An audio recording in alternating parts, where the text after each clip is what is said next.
What's up, everybody? It's Roger and Victoria here from the DisKingdom podcast. On this episode, we are going to be talking about the latest news from Star Wars Celebration on the new Star Wars land attractions and area that they're building at Walt Disney World and Disneyland. There was a special panel at the event showing us some different things. Disney also released a new video kind of showing off some of the things they've been working on. It's still not coming for a while. It's not coming till 2019. But what were your initial thoughts of this new news that came out? I was very excited for it. I love the video. I love what they showed in the video to us. I like what they're going for the Star Wars land, actually. Like, it's not generic. There's a story, which, of course, Disney is known for, incorporating stories. We'll probably see examples of it when Pandora is grand opened. But I am personally very excited for all the things that they're going to bring to life in Star Wars land. Yeah, apparently, according to this was the information I said, the team shared exciting new details about the story behind the mysterious destination somewhere on the Outer Rim, lying on the edge of the unknown regions. The remote village was once a busy crossroads along the old sublight speed trade routes, but the prominence of the outpost has been bypassed with the rise of hyperspace travel. Now home to those who prefer less attention, it's become a thriving port for smugglers, rogue traders, and adventurers traveling between the frontier and uncharted space. It is also a convenient safe haven for others on avoiding the expanding reach of the First Order. Basically, this is a no questions asked. There's a couple of things that came up about this. First off, as I say, it's a planet that we have never seen. It's a new planet. I think the idea they were going for was they don't want to retell a story that you've already been to. They didn't want to take you to Tatooine because it's too hot. They didn't want to take you to Hoth because it's too cold. They wanted to take you somewhere there's going to be smells coming out. There's going to be, you think even they're going to try and be making different heat or trying to make it feel like it's slightly different. There was this kind of question from the panel of how does Star Wars smell? Because we don't know what that Star Wars smells like.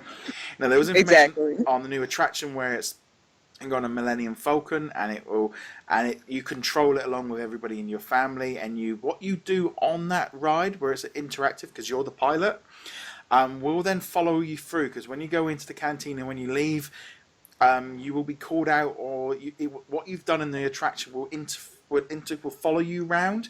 So I'm guessing they're doing some kind of thing with the magic bands where they will be able to track your name and kind of whatever you did, and people will interact with you at a certain point, which is very interesting, and I'm really excited about that. Yeah, when I heard about that concept, it made a lot of sense for what they were doing previously with magic bands, with like certain attractions where your name would pop up. Like It's a Small World and Haunted Mansion. I recall them doing that a little bit while last year. So I feel like they're like, okay, we're gonna bump it up to the next level. When you go to X, Y, or Z place, we're going to know who you are, which is great because it's very immersive. I mean, I can just imagine like you're walking out and suddenly a robot of some kind of caricature literally just goes like, hey, what did you do there? And it's like, hey, you, and then call you out is going to literally be amazing for people that are there, and that instant kind of feeling of, they know what's going on and characters interacting and stuff. I think the fact that it's on a different planet, I think they're trying to get away from this idea that in that way, it gives them more flexibility because it's brand new. No one's going to sit there and go, this doesn't look like Star Wars, because you've not seen it before. Obviously, you're going to see the ship. There's going to be a massive ship there, but you've just landed on this one. There's going to be the First Order coming through. I think the way they're going for it, I think they're going with this idea that it's a themed area, completely separate, but it's integrating with everything, and it allows them a bit more flexibility, because obviously, like we've said on another episode, with the three different trilogies, there's so many different looks and styles, so maybe do something completely original, but with that same theme. And I mean, they're taking this seriously. They're treating it, as I said, like building a new movie. Well, I will definitely say they've learned from what they did with Pandora. As we know, with Pandora, they announced it way too early. So it's like we had been waiting for it about a good 6 years when we were told it was going to be done in like maybe 2 or 3. Whereas this, they gave themselves ample time to redesign and make necessary changes. But I feel like some of the things they were talking about, we kind of already getting sneak peeks in with Launch Bay.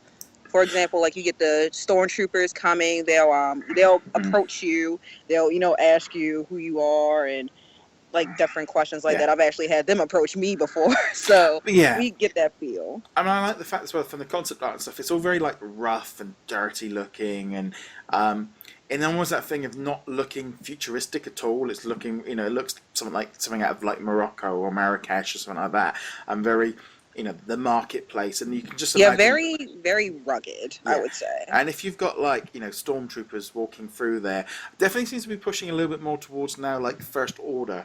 I mean, they sort of moved away now from the Empire. It's now very much like the First Order are the ones that they are focused on. And I don't think I don't personally have an issue with that, but you know, they're obviously going to be building more attractions on the back because this is like we know that they're building 3 attractions, but there are only 2 I think going to be available when they open this area because that's going to be coming later. But just in general, what they're talking about and what they're talking about, I think at the minute it's just all about the attention to detail. Oh, yes. If we know Disney, they are very, very attentive to detail. But at the same time, I don't want to get my expectations too high because we've seen them do things. Well, we've seen concept art of them doing things, and it's like grand and spectacular. But then when we see it, it's not, as grand and spectacular, but it's still great. So I'm trying to keep my expectations a little bit low, but I know either way, what they're going to do is going to be great. We've already seen what they've done on Pandora. So. Yeah, I mean, it definitely kind of, we're still like 2 years away yet, so they're going to be obviously announcing stuff at D23, and kind of stuff. I think the fact that it was in Orlando definitely meant that it made sense for the Disney Park team to be there to talk about it and hype it up a little bit, hype up the park. It's like, because obviously, like at the moment in Disneyland Paris, the new Star Tours has just opened up, which that's pretty cool. They've just opened up the Hyperspace Mountain. That's kind of becoming a little mini area like Star Wars. So it kind of makes me a bit sad that Paris isn't getting the love as much for that. But it was interesting as well as there will be the Last Jedi will be included in Star Tours. They're going to be doing what they did before, where they're going to be adding a new scene to it when the movie comes out, which I think is great. Obviously, they've added BB-8 to the park for a meet and greet. Rey appeared over the weekend, and she looks like she's going to be coming to the parks as a Oh, I hope so. I really hope so. She looks spectacular. Yeah, I mean, as far as I'm going, they can bring as many characters and stuff as Star Wars. You could turn Hollywood Studios over to Star Wars Land, just full stop. Kick Beauty and the Beast over to one side, and and then just turn Epcot into Marvel Land, and I'm set really. But it definitely, for me, I'm excited about what they're doing. The panel did sound very enthusiastic. A lot of attention to, like I said, very very small little snippets. They weren't really kind of going into too much detail. Yeah, I feel like it's because, like I said before, they're learning from what they did with Pandora. They're not trying to give away too much, so that way they don't look, as unprepared. But I find it very interesting that they're so. See, I don't remember if they said Star Wars Land was going to come first, or Pixar or Toy Story Land was going to come first, or they were going to be at the same time. But they're heavily focusing on Star Wars. Like, I have not heard anything about Toy Story basically since they announced it. No, I mean, I think in all fairness, there's not as much excitement about Toy Story Land because you've already got. I don't know. It's that kind of odd thing of it can open, and obviously you've got Toy Story 4 coming out a bit later on, but. I think Star Wars Land, it grabs a different audience. Toy Story Land is probably already going to attract to Disney fans. Star Wars Land is attracting a different audience.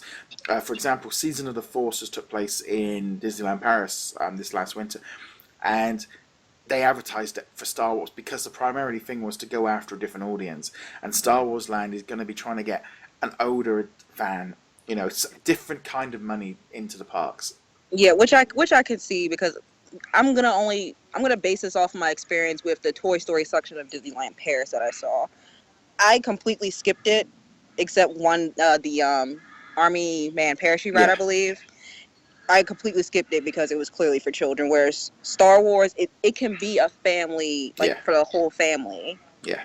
I mean, I would love to see Toy Story Mania come to Paris as well, but I think just in general, I think the Star Wars Land and all these things, I think in general, anything to do with Star Wars Land is great.